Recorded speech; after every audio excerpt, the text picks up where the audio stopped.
Yapo mambo ambayo nimekusudia kuyatekeleza mimi kama diwani wenu, na hili nataka niwaambie ndugu wa Mkuyuni, siku ya leo nimejipangia yafuatayo.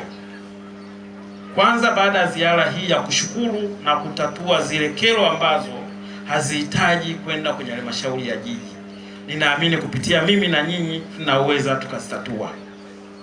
Baada ya ziara hii nitaanza ujenzi mara moja wa hii ofisi yetu ya kata.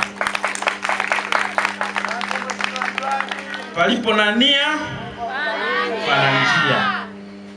Sisi tutaanza, serikali itatufuata baadaye, na kiongozi ni yule anayeonyesha mfano.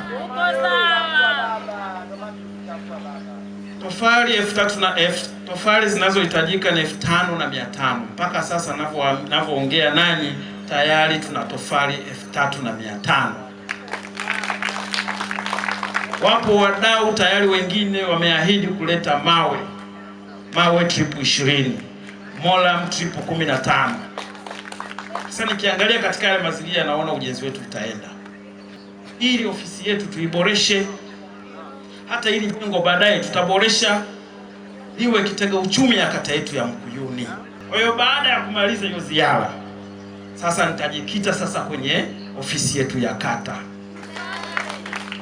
Walau na mimi niache kwenye kata yangu ya Mkuyuni, mnikumbuke kwamba Masesa naye alipambana, ametuachia ofisi nzuri, na naye kuja ataendeleza. Hapo vipi?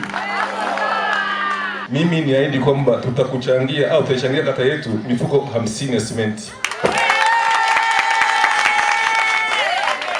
Ombi langu la kwanza, Mheshimiwa Diwani, utusaidie japo kifusi kwa muda huu ambao tunasubiri serikali iseme nini kifanyike ndani ya soko la Mkuyuni kwa ajili ya kuliboresha ama kulijenga, tuweze kuwa katika hali salama.